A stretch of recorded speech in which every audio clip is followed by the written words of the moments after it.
नमस्कार। आज हम पढ़ेंगे श्रीमद् भागवत गीता गीता प्रेस गोरखपुर अध्याय नंबर 4 श्लोक नंबर 41। आप लोग ध्यान पूर्वक सुन। संबंध भगवान ने 33वें श्लोक से ज्ञान का प्रकरण आरंभ करते हुए ज्ञान प्राप्ति का उपाय तथा ज्ञान की महिमा बताई। जो ज्ञान गुरु के पास रहकर उनकी सेवा आदि करने से होता है, वही ज्ञान कर्मयोग से सिद्ध हुए मनुष्य को अपने आप प्राप्त हो जाता है। ऐसा बताकर भगवान ने ज्ञान प्राप्ति के पत्रों अपत्रों का वर्णन करते हुए प्रकरण का उपसंहार किया। अब प्रश्न होता है कि सिद्ध होने के लिए कर्मयोगी को क्या करना चाहिए। इसका उत्तर भगवान आगे के श्लोक में देते हैं। व्याख्या। शरीर, इंद्रिय, मन, बुद्धि आदि जो वस्तुएं हमें मिली है और हमें हमारी रीति है, वे सब दूसरे की सेवा के लिए ही है, अपना अधिकार जमाने के लिए नहीं। इस दृष्टि से जब उन वस्तुओं को दूसरों की सेवा में उनका ही मानकर लगा दिया जाता है, तब कर्मों और वस्तुओं का स्वभाव संसार की ओर ही हो जाता है और अपने में सचित क्षमता का अनुभव हो जाता है। इस प्रकार जो भोग क्षमता के द्वारा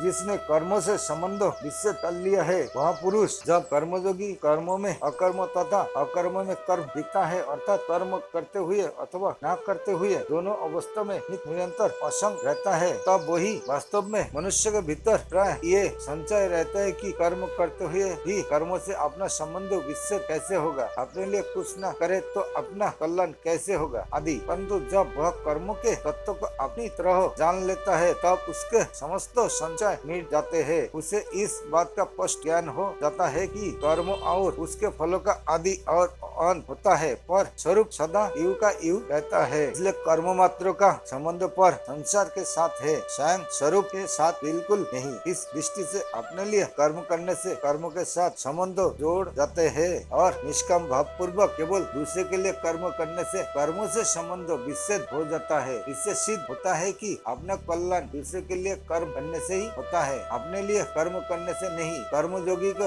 उद्देश्य स्वरूप बोध को प्राप्त करने का होता है, इसलिए वह सदा स्वरूप के परायण रहता है। इसके संपूर्ण कर्म संसार के लिए ही होते हैं। सेवा तो स्वरूप से ही दूसरे के लिए होती है। खाना पीना, सोना बैठना आदि जीवन निर्वाह की संपूर्ण क्रियाएं भी दूसरे के लिए ही होती है, क्योंकि क्रिया मात्र का संबंध संसार के साथ है, स्वरूप के साथ नहीं। अपने लिए कोई भी कर्म न करने से कर्मयोगी का संपूर्ण कर्म से संबंध विच्छेद हो जाता है, अर्थात वह सदा के लिए संसार बंधन से सर्वथा मुक्त हो जाते हैं। गीता 4 अध्याय का 23वां श्लोक। कर्म स्वरूप से बंधन कारक है ही नहीं। कर्मों में फलेच्छा, ममता, आसक्ति और कर्तव्यभिमान ही बांधने वाला है। नमस्कार। आज के लिए यह तक।